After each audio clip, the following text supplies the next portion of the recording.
Welcome back. We would now like to move on with our plenary session, the Eurasian Pipeline Forum, linking East and West. It's a great pleasure that the co-chair of the PTC Advisory Committee, Heinz Watzka, will moderate the session. Heinz is senior advisor to the EITEP Institute and has held several key positions in the oil and gas industry during his career. He has worked for ILF Consulting Engineers, was technical manager of the Transadriatic Pipeline, TAL, and most recently member of the board of directors of Open Grid Europe, Germany's largest high-pressure pipeline operator. Same as with all following sessions, we will now have a live Q&A at the end of the session. Please make sure that you're watching this video stream via the stream section of this platform and write your questions into the chat window on the right side. All questions will be answered at the end after all presentations have been given. So please, Heinz, the floor is yours. Thanks for the introduction, Dennis. Ladies and gentlemen, also from my side, a warm welcome to the PTC 2021 and the panel session on the Eurasian Pipeline Forum. Having in mind that Russia is responsible for 60% of all the oil and gas energy imports to Europe and representing the largest oil-gas pipeline network in the world, we started already in 2019 to implement this Eurasian Pipeline Forum. Today, we are getting more details and insights about the clients of Transneft, with more than 70,000 kilometers, the largest oil pipeline operator in the world, and the member companies within the International Association of Oil Transporters, IAOT. Due to a supply gap for gas in Europe in the future, new competitors and projects are on stream with the target to fill that gap and improve the desolate energy situation in southern parts of Europe. So the Southern Gas Corridor, with its largest project, TANAP, was presented already in 2019 within the PTC. So it is just consequently that we present also TAP, which is the western end of the Southern Corridor, with all its exciting design and construction cases till successful start of operation in November 2020. As a further solution to support Europe's energy demand in the future, there is the East Mediterranean region. Extremely large gas fields are ready for exploration and production, and these fields and possible interconnectors have a huge potential with the help of solar and wind to pave the way for decarbonization and the injection of hydrogen in the planned pipeline systems. So with this interesting forum setup, we are starting the panel session with Elfride Covarrubias Villegas. She is the Business Development Manager of Oil and Gas Mediterranean within DNV, Det Norske Veritas, in Norway. In her role, she covers activities and services in countries such as Italy, Israel, Greece, Cyprus, and Turkey. She is the leading LNG business development initiatives for the region, supporting the customers and bringing together the DNV technical capabilities. So in the last 25 years, Elfride has gained significant international work experience in various fields and sectors with a strong technical base.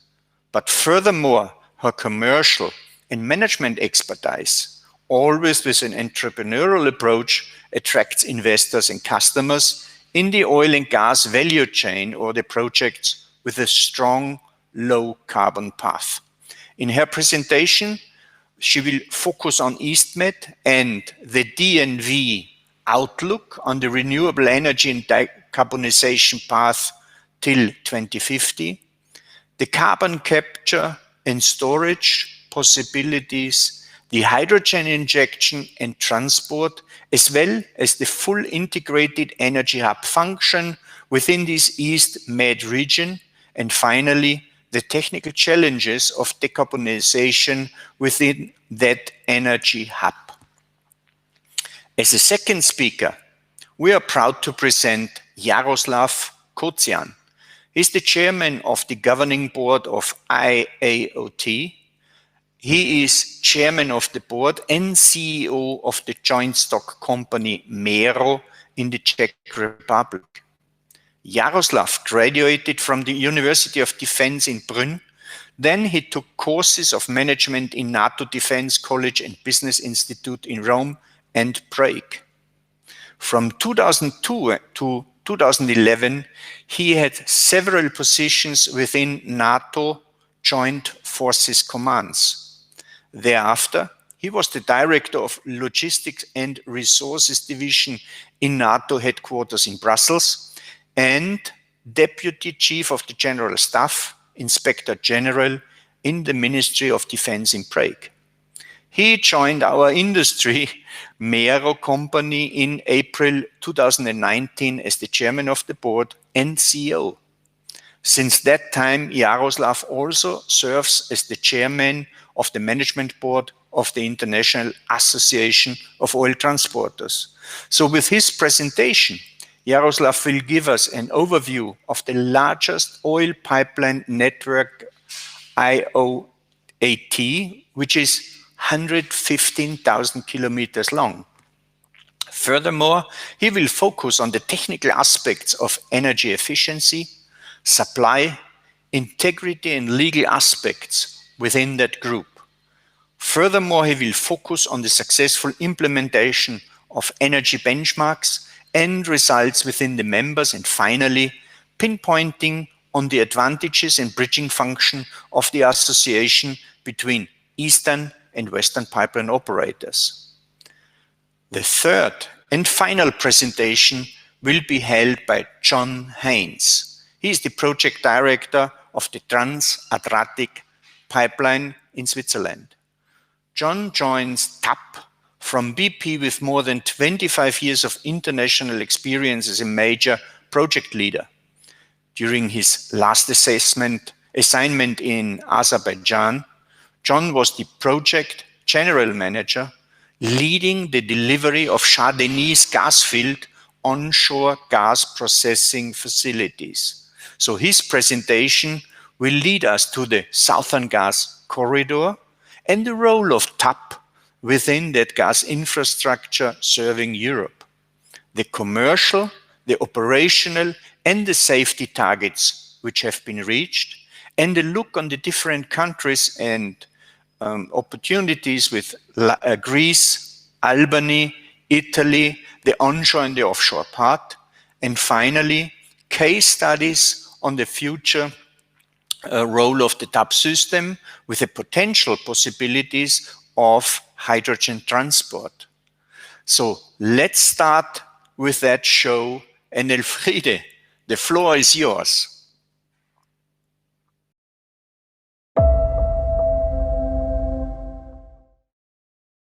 Thank you very much. It is a great pleasure to be here. I'm delighted, and thanks to organizers for the invitation to DMV to present our views on gas developments in the East Med region and the opportunities and challenges that we can have in terms of pipeline projects.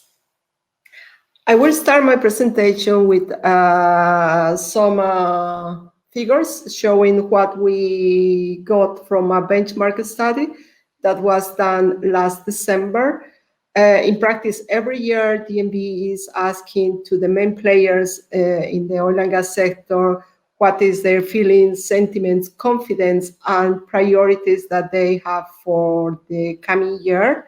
We interview around 1,000 of top managers from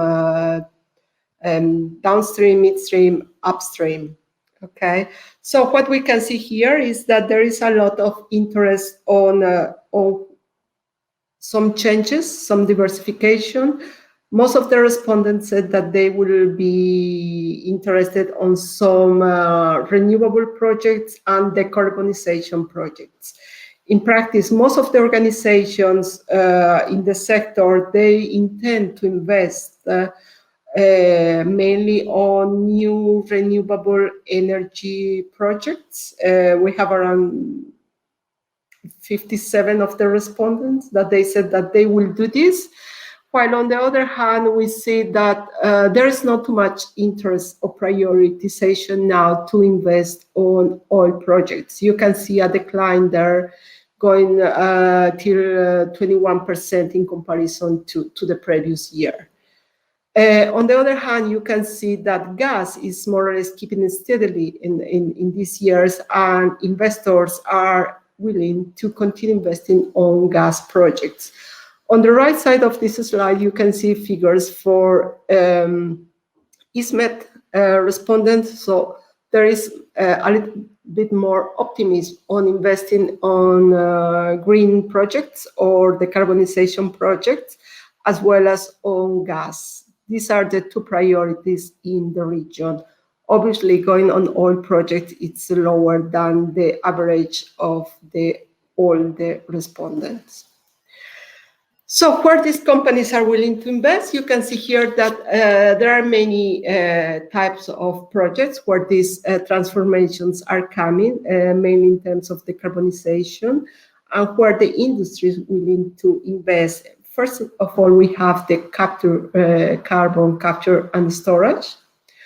That is one of the technologies and projects related where companies are willing to invest. This is also related to the decarbonization policies that are going across Europe in these days.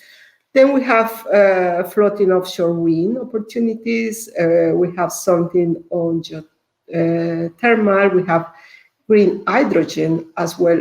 Among the priorities. So all of this is showing how the oil and gas companies and players are moving in terms of investments as well as technical capabilities to new technologies, transforming, changing.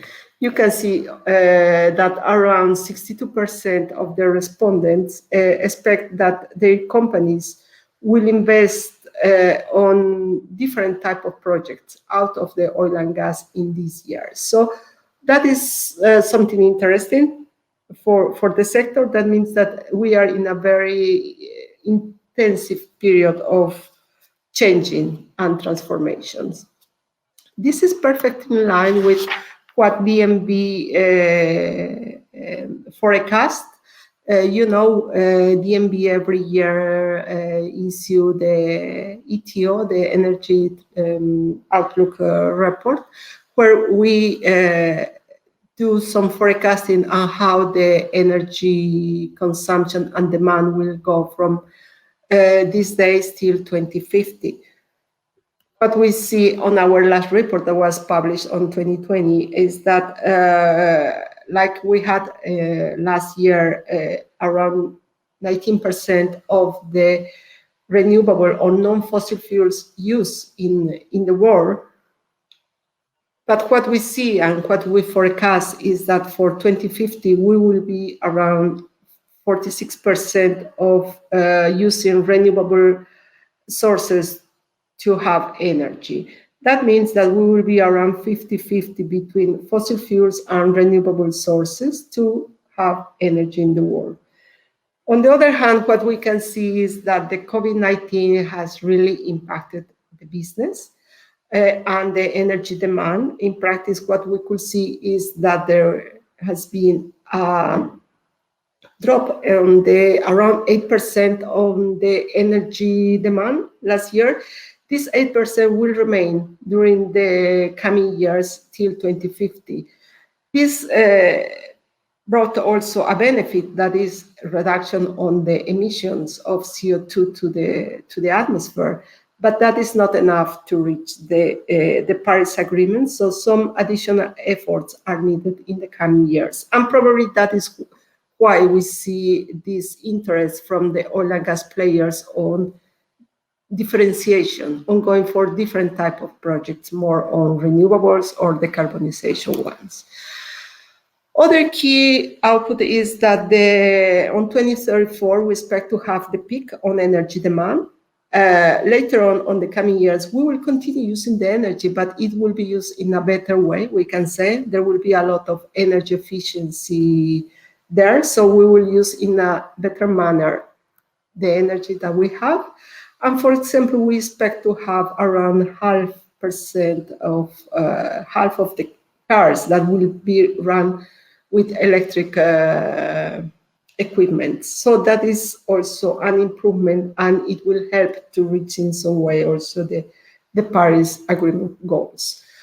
Finally, what I might say is that we expect that the consumption and demand of natural gas will peak on 2035, but in any case, the gas will be the biggest fossil fuel use by 2050. We will continue using the gas, and the demand of gas will stay there.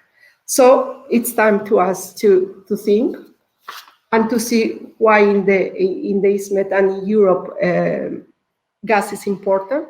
We can see that there are a lot of pointers here, and like, for example, we have the clean energy package that is really looking to have a clear energy transition, going for more greener energy, secure energy, and also being more competitive in terms of pricing and sustainability, as well as in the other hand, supporting the climate change efforts.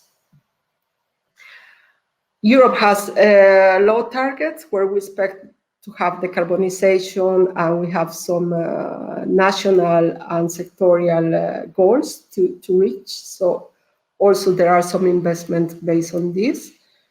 What we see also is that we are looking for more integrated power systems, integration on the stability, reinforcing the mixing what we have, power to gas, power to heat, renewables, and fossil fuels going together in a more reliable and combined way. CCS is a technology that is really developing very fast. We expect that for 2030, we will have a CCS technology in a more affordable way, I mean, in terms of cost. And right now we can see that there are already some projects across Europe and also in the Mediterranean area where players are willing to invest on this type of technology and this type of decarbonization measure. Hydrogen, 2020 has been the hydrogen year. We can see that there are a lot of interest and investments on blue hydrogen, green hydrogen, as well as looking on the existing infrastructure and new developments for having this new energy carrier in Europe. On the other hand, we can see that domestic hydrocarbon production is declining, mainly from North European countries. But then we have in compensation, we can say the resources in the East Mediterranean area, where we have amounts of gas that can be used there and exploited. So it is a balance. We have LNG terminals and gas infrastructures that are not used completely, I mean, in terms of the full capacity, but they are there, so it is a good point also to continue developing the gas systems around it. Finally, as you know, we have the recovery plan that is one of the biggest investment plans in Europe. And parts of this recovery plan are looking to the energy sector. So it is a good pointer to continue developing projects on the gas sector as well as renewables.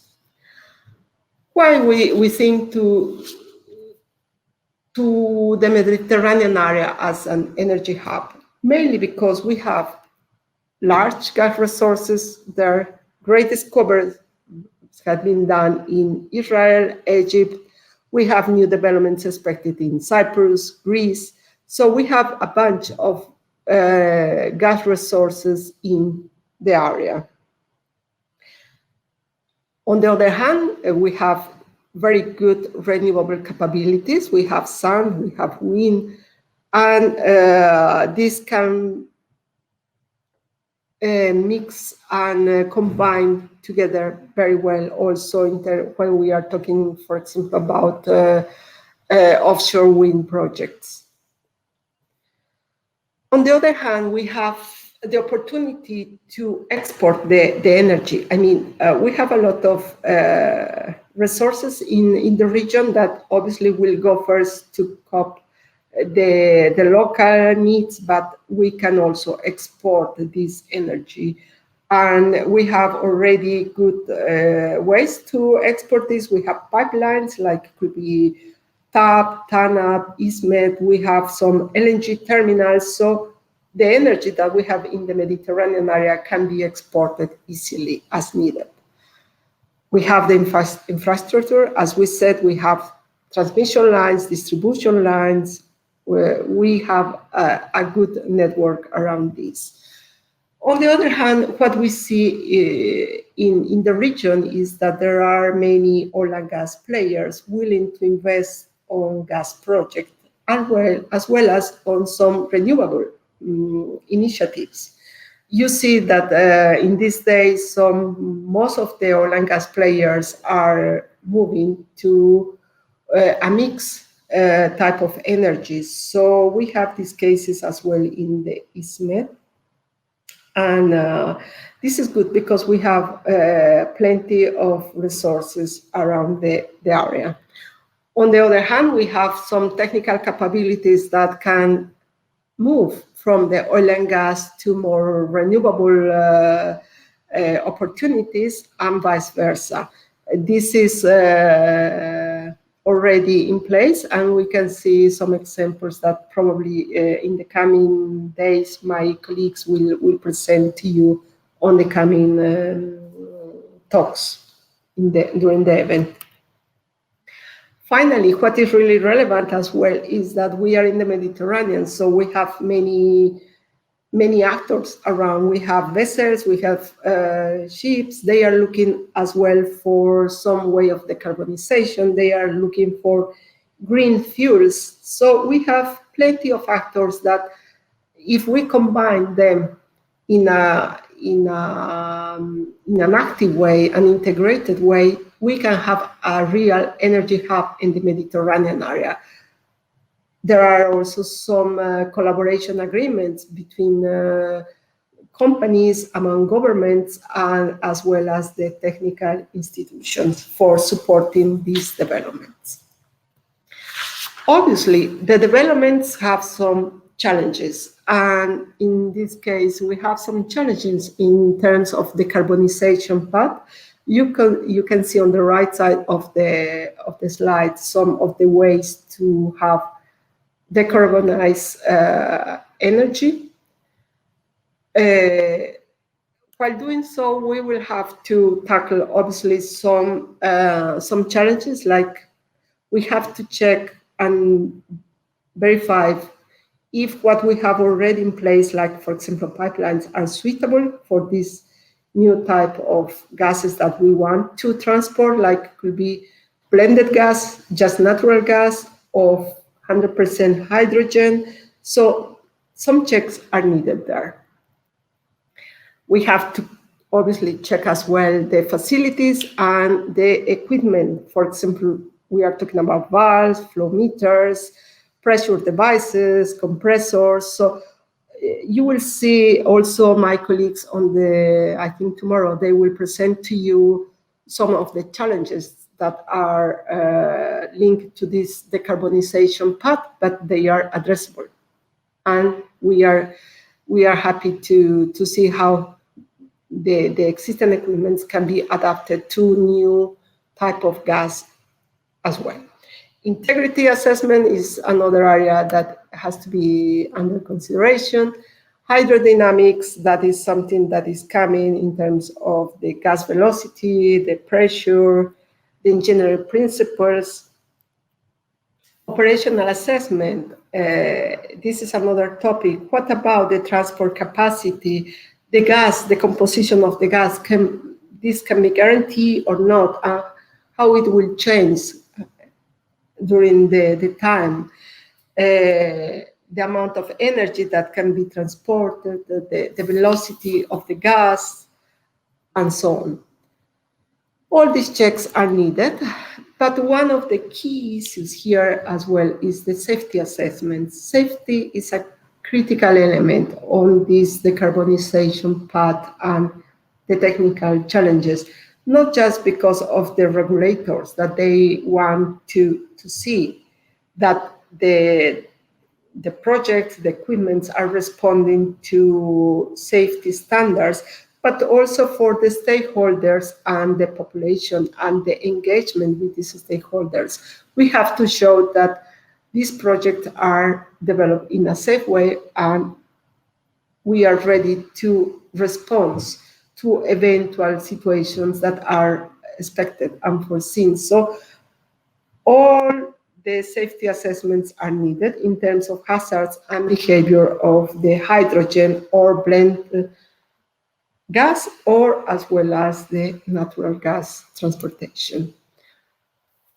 So saying that, I can conclude saying that we have all the tools, all the credentials to say that we can have an integrated energy hub in the region, going from natural gas through hydrogen, using natural resources that we have, either that can be the gas, fossil fuels, can be wind, can be solar, to produce some energy carrier that will be used for power generation, transport, industry, buildings. And the key issue is as well that we have all the storage and transportation facilities in the region, and some new developments are coming that will push for this.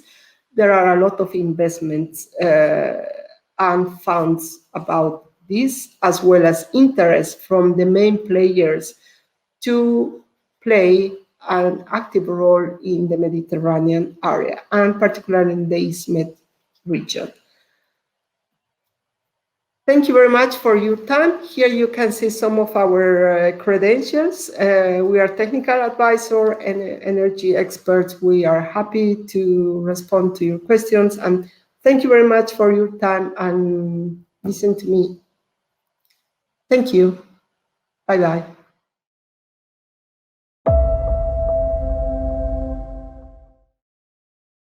Good morning, dear ladies and gentlemen, dear colleagues.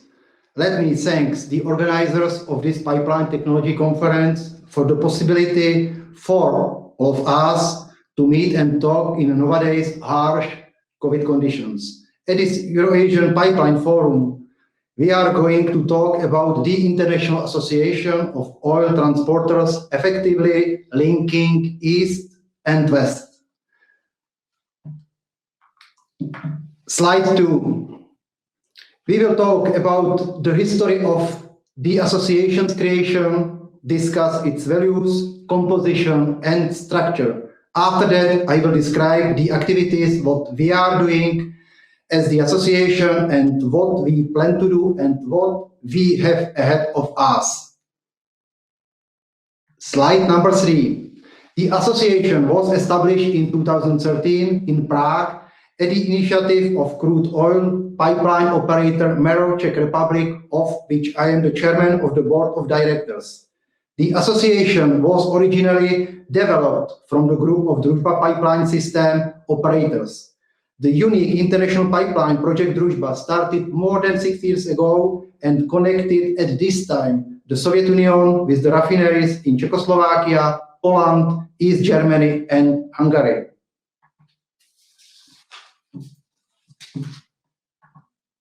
After the geopolitical changes, the pipeline system unites 8 countries and is considered to be one of the biggest pipeline systems in the world.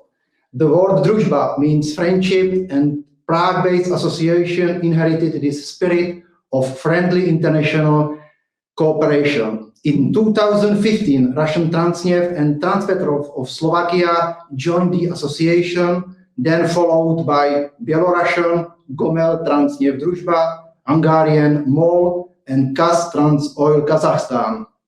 China National Petroleum Corporation jumped aboard in 2016, and Ukrtransnafta Ukraine joined in 2017.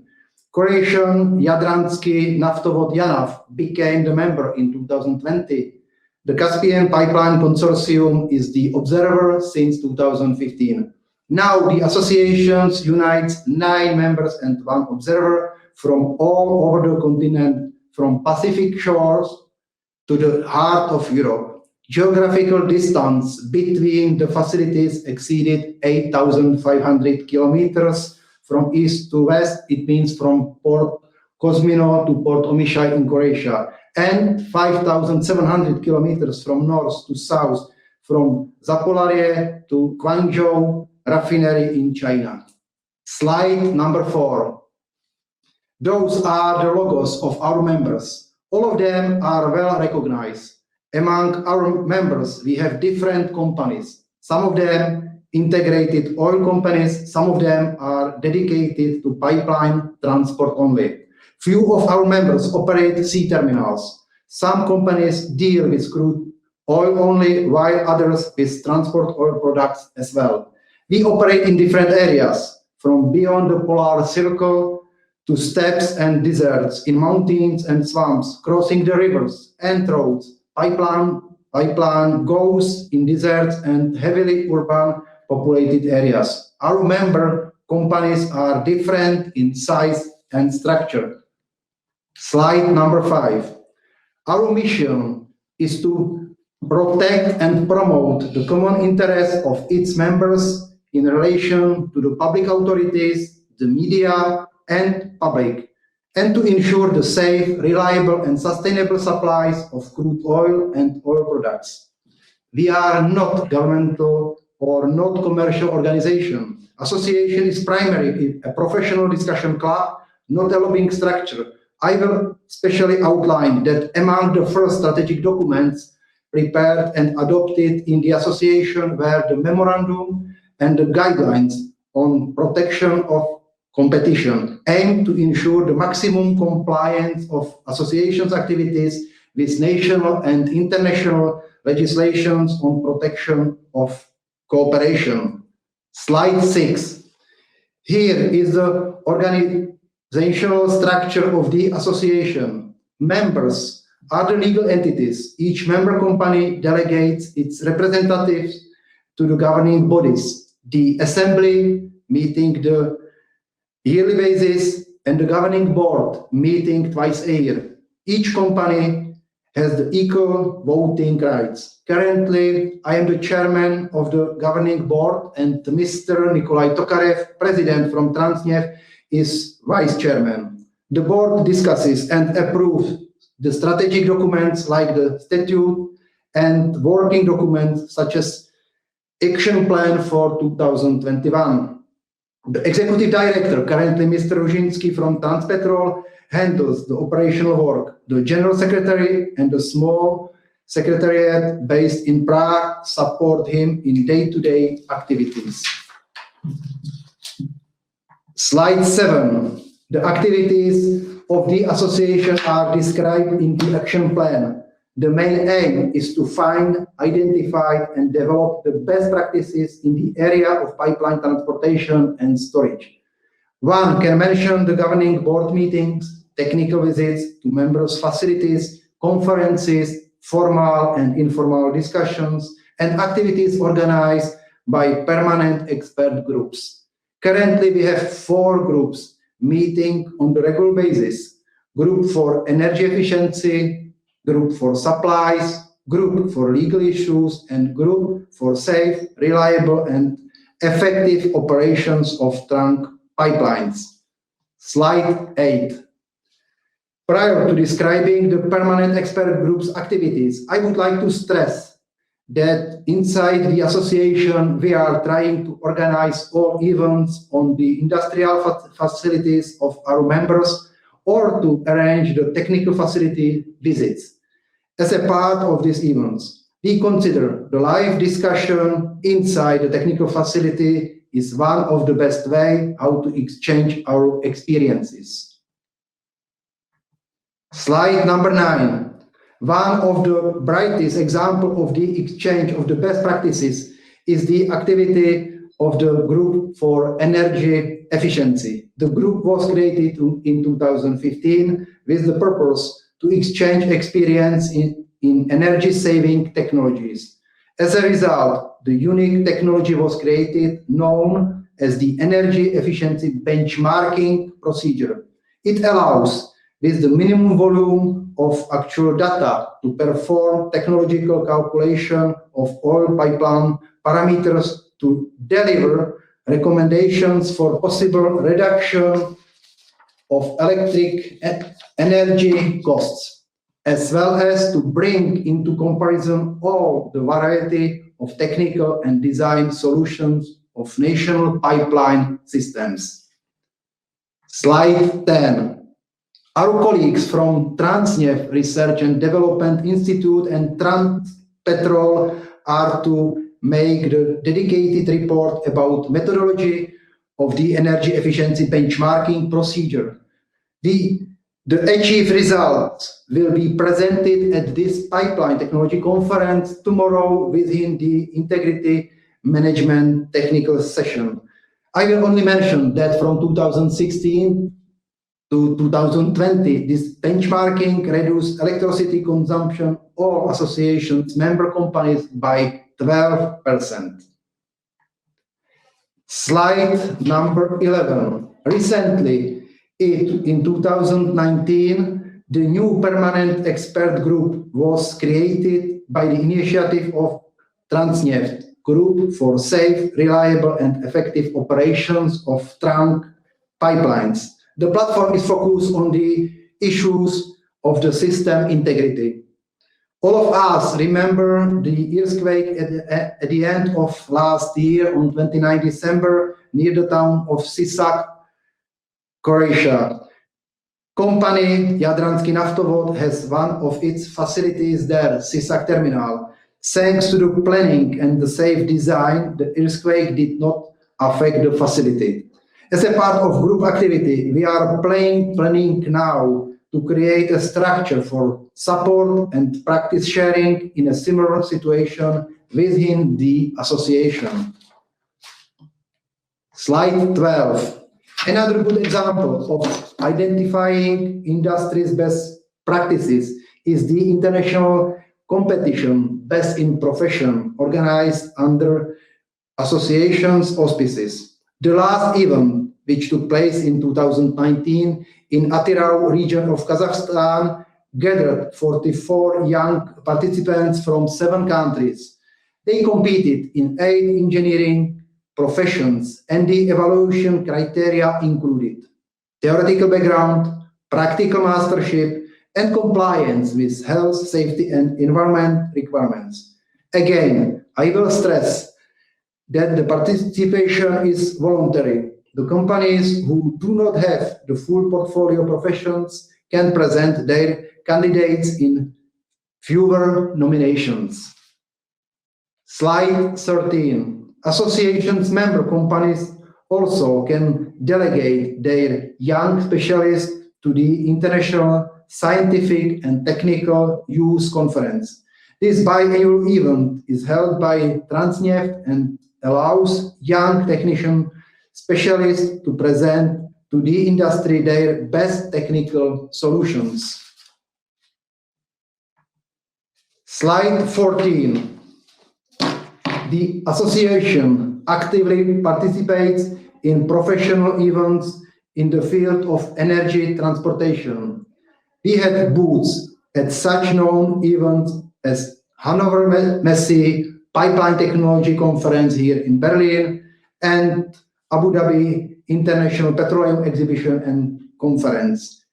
In 2018, we organized in Prague the specialized conference Argus, Oil Pipeline System, focused on sustainability, which has attracted more than 100 executives and experts from 15 countries. This is a good example and opportunity to get new contacts and to maintain the current ones, especially in the limited cooperation conditions now. This is the very beginning of coronavirus disease spread. All the member companies performed all the necessary steps to ensure the uninterrupted and safe operations of their facilities. Of course, travel restrictions affected associations' activities, but also enriched the new formats of communications. Early April 2020, the top management of association had a teleconference and discussed the actual status of anti-COVID measures. Permanent expert groups had regular meetings online, and top management video conference closed the last year. Slide number 15. We are not governmental and non-commercial organization. Open to everyone. The acceptance procedure is listed on the association website, and it is very easy. The main condition for the newcomer is to be an operator of pipeline system for transport and storage crude oil and oil products.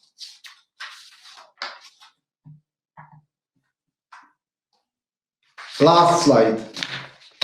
Closing the presentations, I would like to point out that this year the association marks the 8th anniversary of its establishment. Through this period, association has grown both extensively with new members joining and intensively opening new lines for professional cooperation. In the year to come, the association will play even more important role as a strong and solid bridge between Eastern and Western Europe by being a transparent and reliable partner to all. I would like to thank the Euro Institute for Information and Technology Transfer in Environmental Protection for giving us such an opportunity for conversation despite the travel restrictions in place. Ladies and gentlemen, thank you for your attention. And I wish all of us to stay safe and healthy.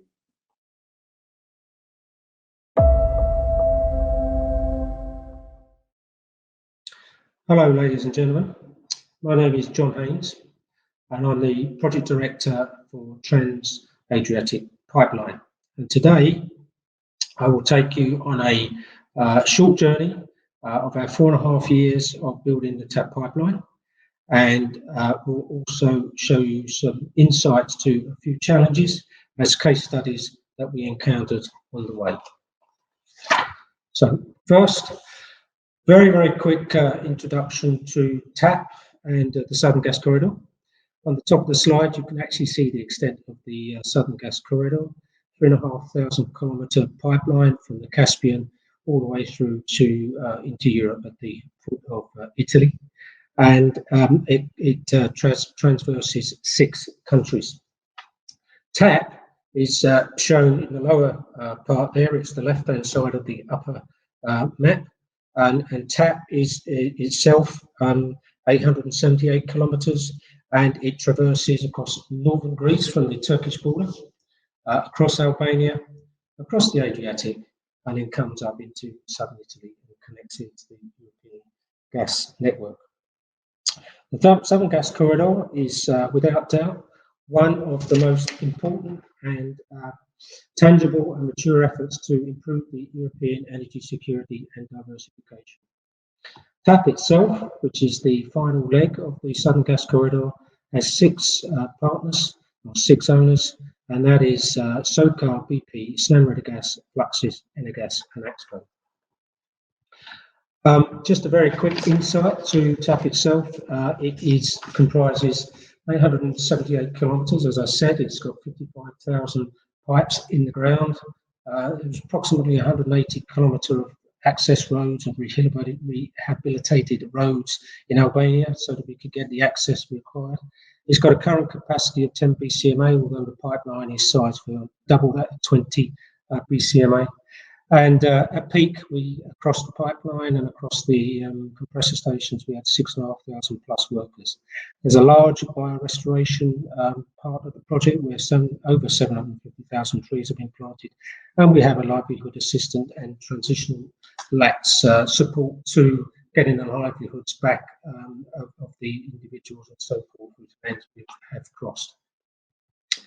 Then looking into milestones for the project, I'm sure that you're all, like ourselves, everybody has been affected in this last year with COVID, but despite this unprecedented environment, we managed to reach all of our project milestones, which means specifically that on the 15th of November 2020, we reached our commercial operation day. We were ready to operate. At the end of December 2020, we started delivering gas from Azerbaijan into the European network. We're extremely proud of our performance, but we're especially proud of our safety performance. We managed through 52 million man hours and over 140 million kilometers driven without a major safety incident. An extremely world-class performance, in our opinion, which we're striving to maintain now into operation, as safety is and will remain one of our core values in TAP. So, moving on from milestones, a very, very quick view through the countries. For those that, again, don't know too much detail of TAP.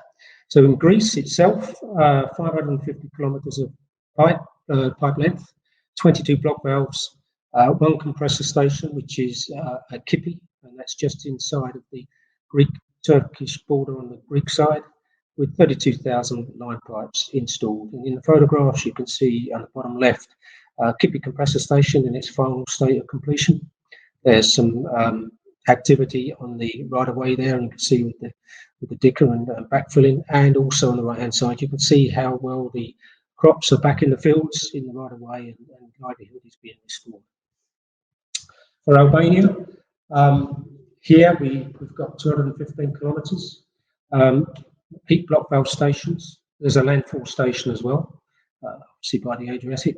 A compressor station, which is located close to the landfall. It's in a place called Fir, and there was approximately 13,000 line pipes installed. In the photographs, again, you can see some construction activity.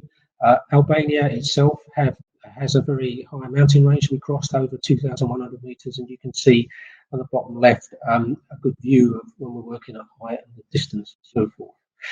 Reinstatement activities complete across Albania, and the photograph is just showing an area of reinstatement, and obviously crops are now coming back into that area. In terms of Italy, onshore, what we have there is 8 kilometers, so it's not very much on the Italian side. We literally come into the landfall, and then we're just 8 kilometers on, and we complete at the receiving terminal. So we've got one pipeline receiving terminal. A key feature of the Italian piece, and it is in the case study, is 1.5 kilometer microtunnel for the shore approach. And there's 670 line pipes installed. The features, again, on the Italian side, it wasn't the easiest construction.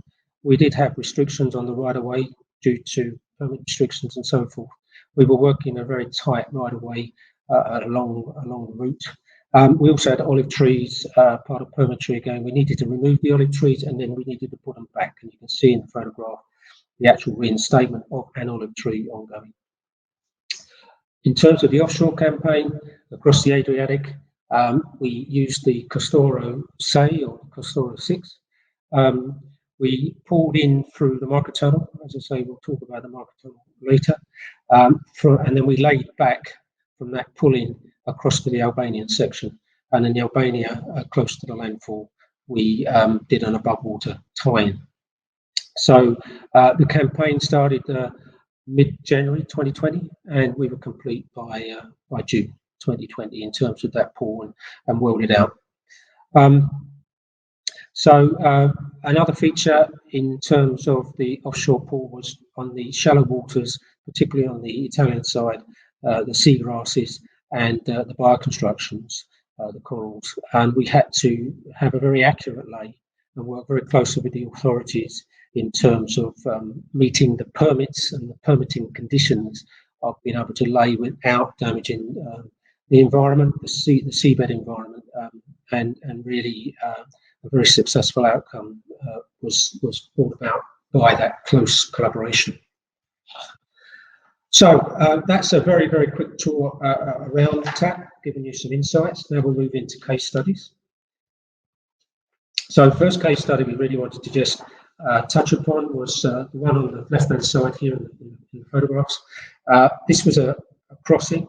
It was a directional drill crossing. It was at the Axios River. This was a 1,820 metre long directional drill, which is one of the longest directional drills that is around or was around at the time. It was quite successfully done, but pretty much tailored for what we wanted to do. The drilling and reaming operations took place between November 2017 and February 2018. There was a 400-ton rig used, and the reaming tools were designed specifically for the project in order to minimise rotation and pull forces as for the construction. The actual pipeline itself was pulled in within 36 hours, so that was a pretty good outcome. And all in all, it was a very well engineered but very long directional drill that was successfully completed. And again, the selection of the methodology was one to try and minimum impact to local wildlife and surrounding habitats and so forth, which I think we were pretty successful doing. On the right-hand side here, you can see the outline of what is a cultural heritage site. It is a 6th century or approximately 6th century Byzantine 3-nave basilica, which is a church basically. We came across this in the right of way in the Potomac area. And when we came across it, obviously, we worked very closely with the Ministry of Culture, and we were looking at how we could traverse the area because this was right across the right of way. We couldn't go to one side because of the terrain, and we would have gone outside of our permitted area without getting further permissions. And on the left, on the other side was a desperate pipeline. So we were pretty much stuck with, to continue, we needed to get across this area. So we actually went under it with, we drilled under and we took a pipe underneath without disturbing any of this area. And again, working very closely with the Ministry of Culture, we have got the pipeline installed, and they have a cultural artifact here, a large cultural artifact, which they're learning a lot from and they're looking after. Just as a point of interest, across Greece alone, we had in excess of 600 archaeologists working at the peak, and that is such the size and scale of the type of cultural heritage that we came across as we went through the construction. I'm moving to Albania now. In Albania, we came across a really quite a significant problem, which we thought we overcome, and then it got worse. So, in this case, we were about 1,800 to 1,850 meters into the mountains, and we were traversing across to a point where we go up to the final height. And we couldn't get into stable ground. The trench was getting too deep. We'd been open trench all the way. So we had to try a different methodology, which was a microtunnel. So there was a half-kilometre section that we needed a microtunnel so that we could actually be assured we were in stable ground. And it was too deep to excavate and be safe for us to work in. So we went ahead. We put a launch shaft and a reception shaft at each end. The launch shaft was 15 meters diameter and the reception shaft was 9 meters diameter. Both were approximately 35 meters deep. That showed you the depth we were at to get this microtunnel through. And things were okay.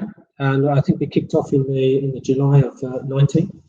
And basically a month later, things were going okay. And then an incident occurred, a geological incident actually, underground water of some form or other, but anyway, it disturbed the drilling in such a way that the actual TBM drilling module got stuck, and we had a tunnel which was approximately 60% through the 450 metre length, and it was stuck in the ground.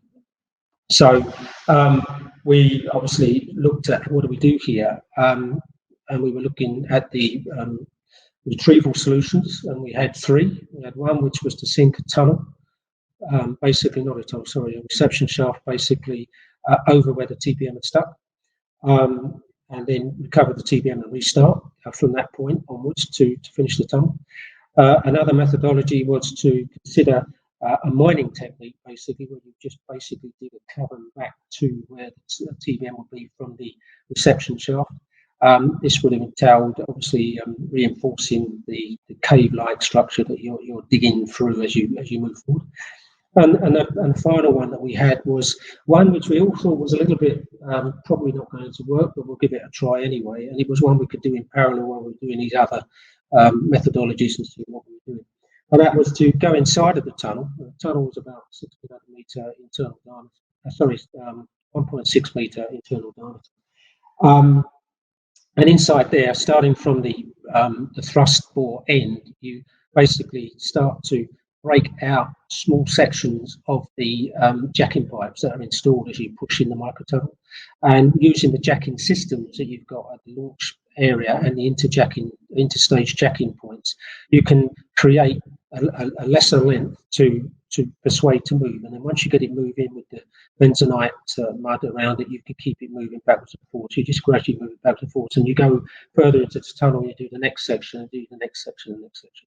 And basically, over 60 days, while we were still looking at these other methodologies, they freed the tunnel up. So the tunnel was recovered.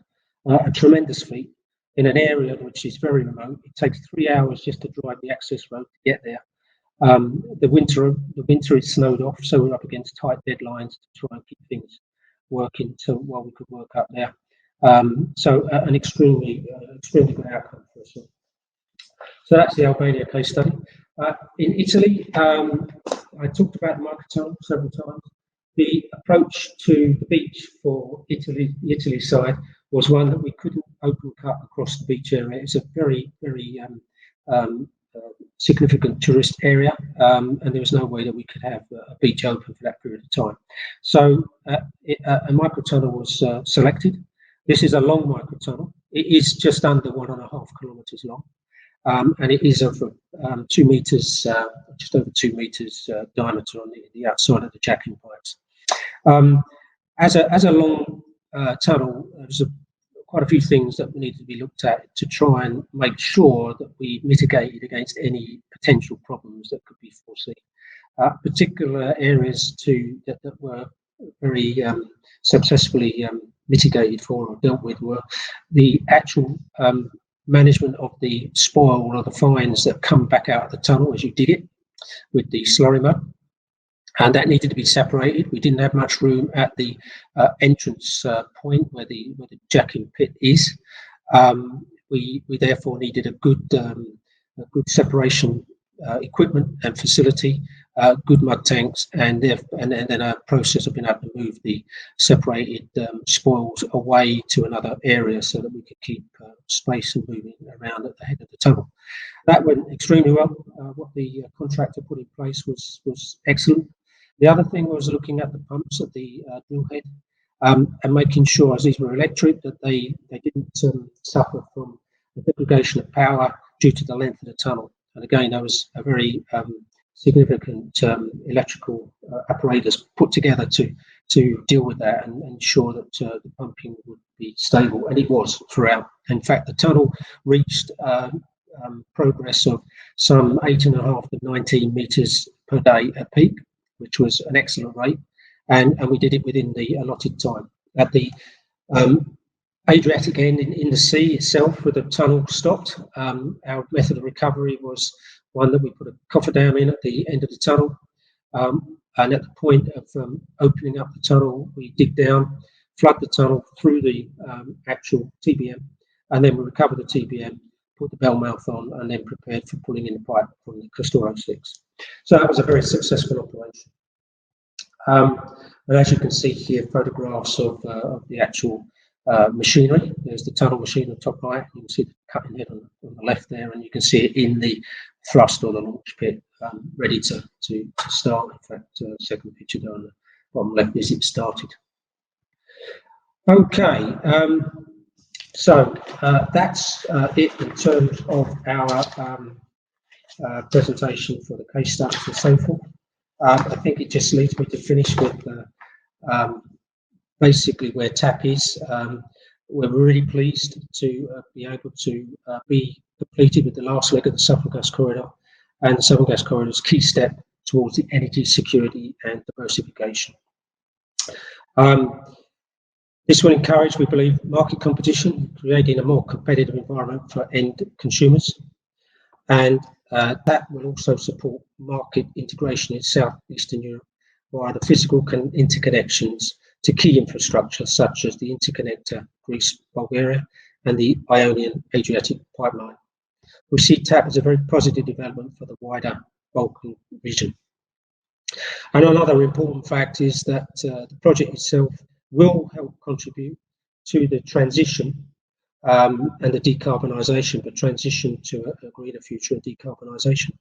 And TAP will enable to introduce a cleaner energy source, and that in part then contributes to reducing carbon emissions and achieving environmental targets.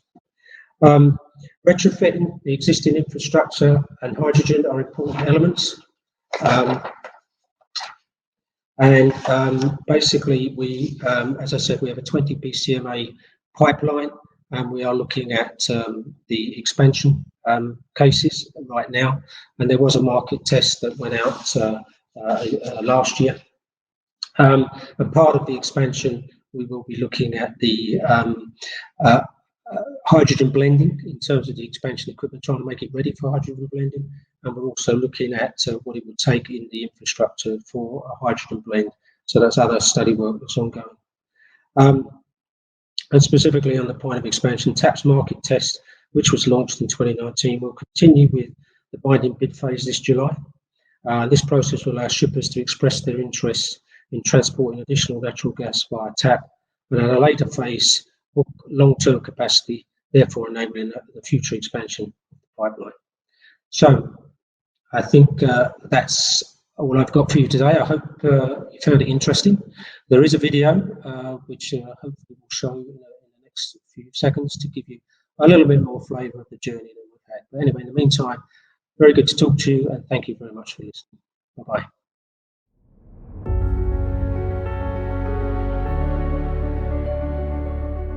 This is the story of the Transadriatic Pipeline.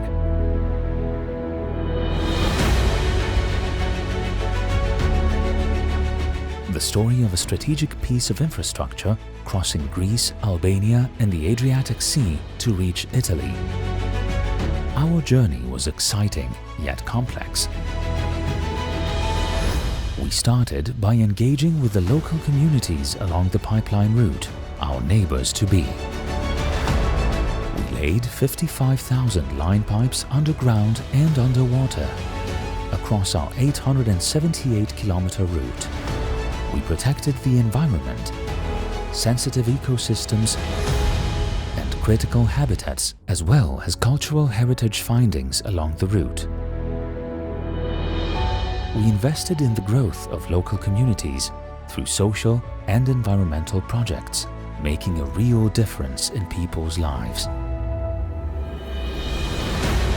After 4.5 years, TAP is operational, offering reliable services to gas shippers. Natural gas from Azerbaijan is now reaching Greece, Bulgaria, and Italy, marking a historic milestone for Europe's energy security and diversification, boosting market competition and supporting the transition to a low-carbon future. We take pride in our journey so far and are excited about TAP's next chapter as a reliable transmission system operator. We will continue operating in line with world-class standards, and safety will remain at the heart of everything we do.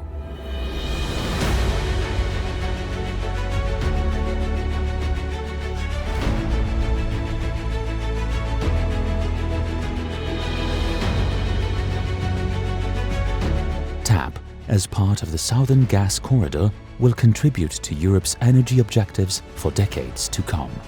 And we look forward to potentially doubling the pipeline's initial capacity of 10 billion cubic meters annually in the future.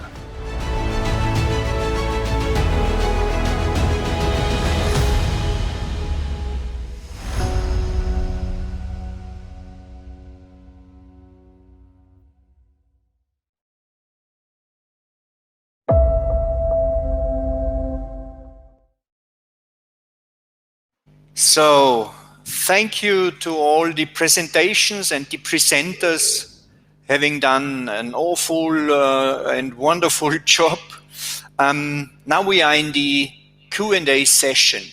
And ladies first, I will start with Elfride with first question coming up. So we know that there are huge production areas like Tamar, like Aphrodite, Zoa, Leviathan field, which kind of future offshore pipeline connections or interconnections, or even LNG facilities, which have to be built new or existing, must be done and executed to finally transport the natural gas to the relevant markets. So which kind of connections for us as pipeliners are interesting in the future, Elfride? Thank you for the question, Haynes. It is a very interesting question because that is looking to the coming developments on the EastMed area. As you mentioned, we have some existing pipelines, like, for example, TAP, and some interconnector, like could be the IGB connector. I think one of the options will be to increase the capacity of these pipelines to transport the gas from the east to the west in Europe. There are other pipelines planned or under design phase or under discussion, I would say, like could be the EastMed pipeline, or even some other pipelines coming from the large gas field developments in the Mediterranean, like those which could go to Egypt, for example, from Leviathan or Aphrodite. So there are some pipelines foreseen for the near future in the area. However, we have also some LNG plants, existing LNG plants, like those in Egypt that we are talking about, Damietta and Idku. In addition to this, you know pretty well that we have some LNG plants and FSRUs around Greece, Croatia. So I think as in terms of infrastructure, we are there. We have to use even in a better, in a full capacity manner, these installations that we have in the area. I think instruments are there. Once the field developments, the gas field expansions will come to the phase of exploration. So I think we expect big developments in this sense, Heinz. Elfride, just let me add a political question, because everybody knows we are talking about the EastMed. There are the players, the political players like Israel, like Cyprus, even Turkey, and so on. Is, from your personal point of view, there any kind of, let's say, common interest in the Eastern Mediterranean, or will this be a war zone, a future war zone? What's your personal look on this EastMed development?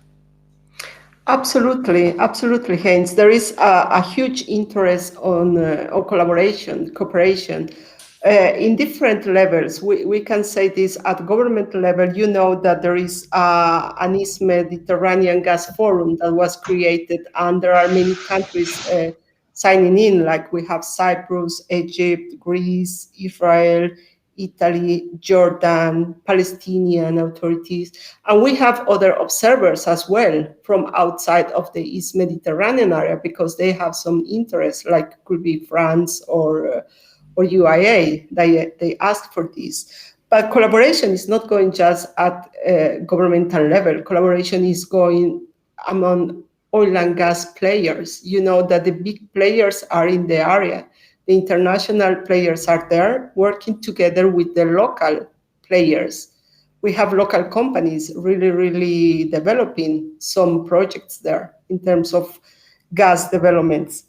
In addition to this, you have to consider that we have a common area. So also the technical side on this, the experts, the engineering part of these developments has some commonalities. And you can see that even experts are collaborating in all these projects, because what we see is one base full of opportunities in terms of gas development and related projects. So yes, absolutely, there is a lot of collaboration, and this collaboration is coming even stronger day to day. And in the last 2 years, I think there have been very interesting developments in this regard.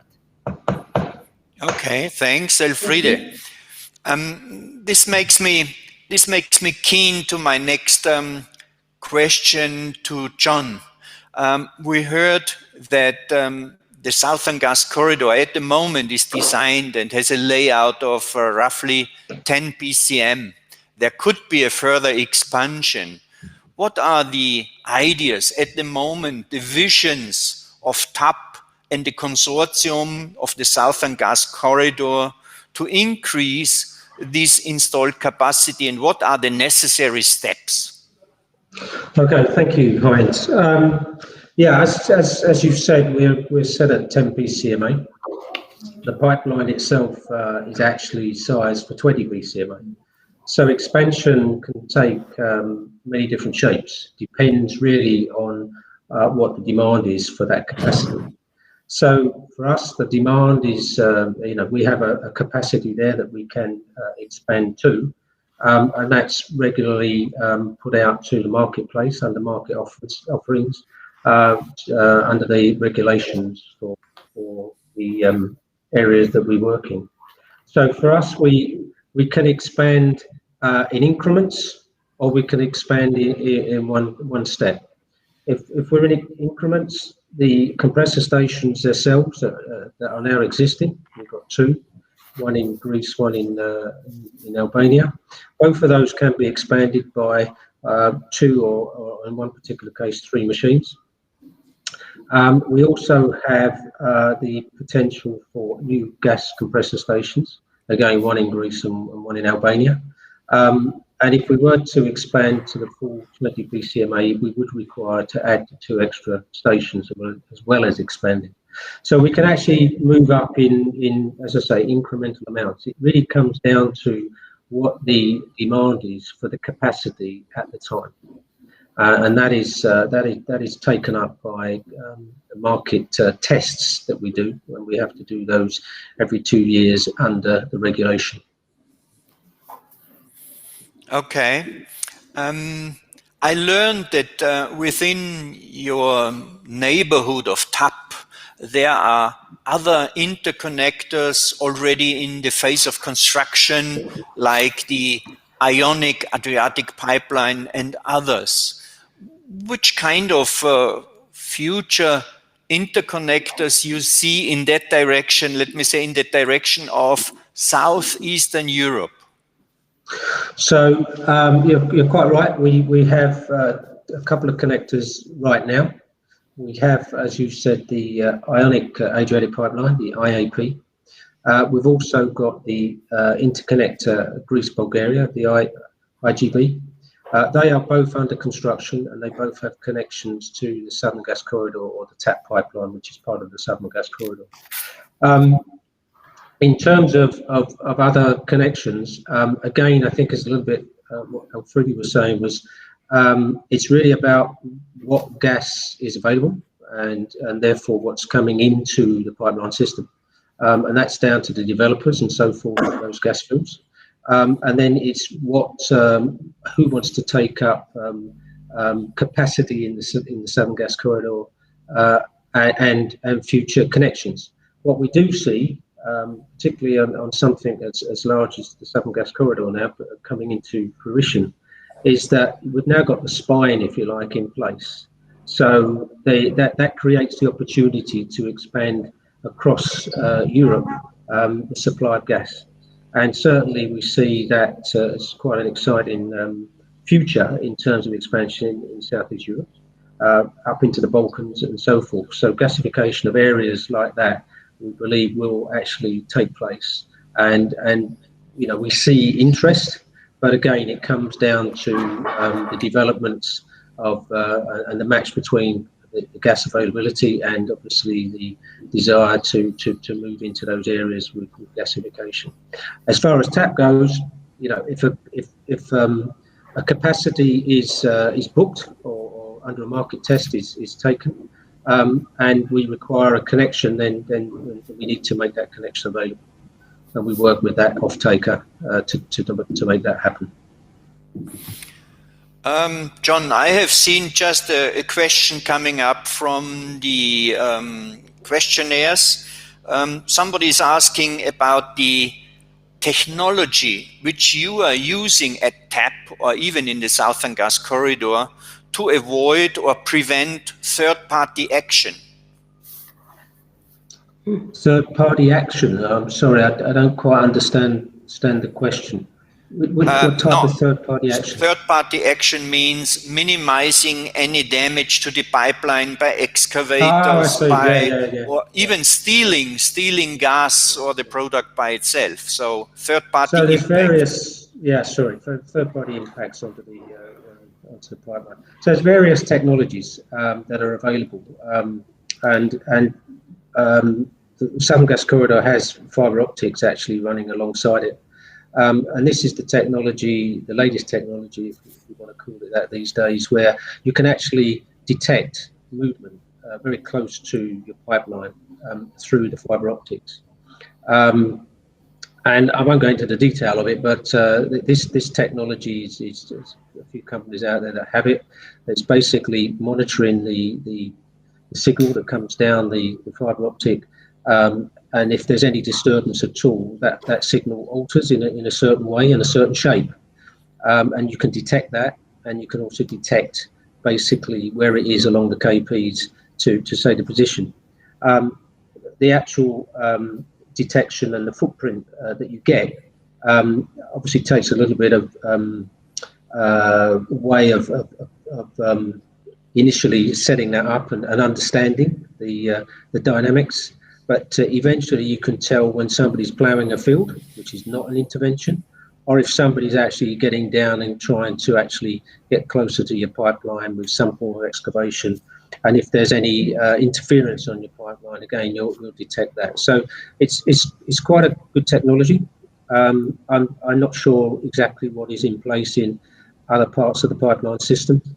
In terms of TAP, we haven't got that installed as per se.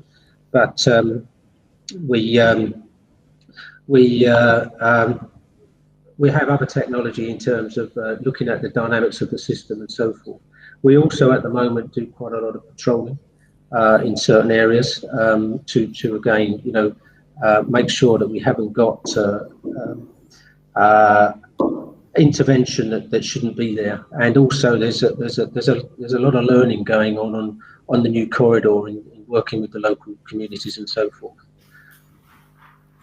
Okay, that's nice to hear that the TAP already has installed these kind of third-party impact, let's say, prevention systems. To the audience, just as an information, there will be within the next panel sessions a panel talking about the third-party impact, talking about the theft of product in oil pipelines and. So that's a topic of interest, and this will be one of the next sessions. So I'm just jumping back to Jaroslav. I learned that EITEP has this huge oil pipeline network, and there is a lot of membership given within the different operators already. And the question which is coming up is, are you open to have another, let's say, another members coming from the Western Hemisphere to your group, and you enlarge the experience exchange which will happen? Yeah, good morning, everybody from the Prague. Thank you, Mr. Chairman, Mr. Heinz, for your questions. My response is very clear. Yes, our association is willing to invite Western pipeline operators, and enlargement of our associations should be an evolution process, and we are ready. We are ready for consultations. We are ready for associations, interviews, for with potential newcomers, and newcomers, new members. It means for us new people to meet new ideas, to exchange new knowledge, sharing new knowledge. And I like to stress and underline that our association is voluntary, non-governmental, and non-commercial association, and all the companies who have interest to cooperate with us, they can find all necessary information on our website. And this is only one basic requirement to be company which is a regular business in pipeline storage and transportation or transport of the crude oil or with oil products. And it will be a pleasure for us, for the whole associations, to welcome in our team on board new companies for cooperation. This is my response. Okay. Jaroslav, further on, I learned that you are strongly developing programs for young people for the pipeline industry. And this is key for the future of engaging best pipeline professionals in all the relevant departments. So you are strongly focusing on that development. And as I know, the young pipeline professionals in Europe, they are looking forward maybe to have this kind of experience exchange. Is there any idea that you join forces with the young pipeline professionals in Europe? Is IAOT open-minded for this kind of exchanging young engineers also from the Western side? Heinz, thank you for the question. I'm Sergei Kazantsev from Transneft, and I'm supporting IOT in its IOT team and its development. And yes, the events that Mr. Kocian mentioned in his presentation, the Youth Technical Conference and Best in Profession competition, they are also, as YAPI Europe, are aimed to find and identify the best industry practices and to spread it inside the operators community. All of these activities are competitive, so it's not just social media and networking, but also more focused on competitive career booth for young professionals. Well, also we try to hold these events that Mr. Kocian mentioned on the industrial and technical facilities of the operators, so people can see and compare and learn even while networking. And yes, the spirit is absolutely the same, and the aim is the same, to enrich the industry with the most professional specialists. So we would love to liaise more close with the young professionals Europe and discuss some possible future actions, especially in Youth Technical Conference, for example. Okay, thank you so much for that clear answer on that, because I think the young generation needs a strong support to get in our big shoes of the old men which are out of the industry already. So we should support them and give them the best opportunity. Jaroslav, I'm coming back again on your presentation where you said you are looking very much in detail on energy benchmark. which you developed by yourself, which you developed with your members and specifically with Transneft. I'm out of the Western oil companies which are taking the company Solomon for these kind of benchmarks, also in the refineries and pipelines. Did you establish a kind of comparison between the methods and the outcome of Solomon and that one benchmark you use yourself? Is there any comparison possible? Yes, there is, and as it was mentioned during this presentation, that energy efficiency is the basic aim for the whole companies, and it was mentioned Transneft, Transpetrol, and Demero. I have here with some real subject matter expert with Mr. Šmolik, and he will take this question. Good morning. My name is Ondřej Šmolik. I'm operation manager from Mero. Tomorrow, our colleague from Transneft Research and Development, Mr. Sergei Kutukov, will give a didactic presentation about the energy efficiency benchmarking methodic. And for sure, you can give more detailed answer. But from my point of view, yes, we know salmon benchmarking as well, salmon approach and outcomes. For example, company Mero used in the past 5 times the salmon benchmarking. Salmon operates with a broad of spectrum of parameters. They have huge database, but they are more aimed to obtain energy, process, and economic efficiency via different operational, economic, and managerial decisions. Using Salmon, you obtain comparison with others in many areas like operation availability, maintenance cost efficiency, CapEx, OpEx, including energy, personal costs, and so on. IoT benchmarking, on the other side, methodic is more focused on reaching the maximum energy efficiency in transporting liquids via technical and technological recommendations. You can expect customized solution. I would say this custom tailored for pipeline, oil, and products operators. And, which is important, the processing is much cheaper for the members. Thank you. Thank you for this clarification with these kind of benchmarks which are of high interest. I'm looking on the live Q&A. There is no much additional questions coming up. So I would like to wrap up our session, our presentation in this panel session. Thank you to my speakers, to the presenters here in the panel session. We are extremely glad that you have your experience and your knowledge which you shared so open-minded to us. Thanks to the audience with all your interesting questions which make such a panel discussion so vivid and interesting for all the participants. And from my side, a bye-bye and see you in Berlin 2022 face-to-face again. Thank you so much to everybody. Thank you. Thank you very much.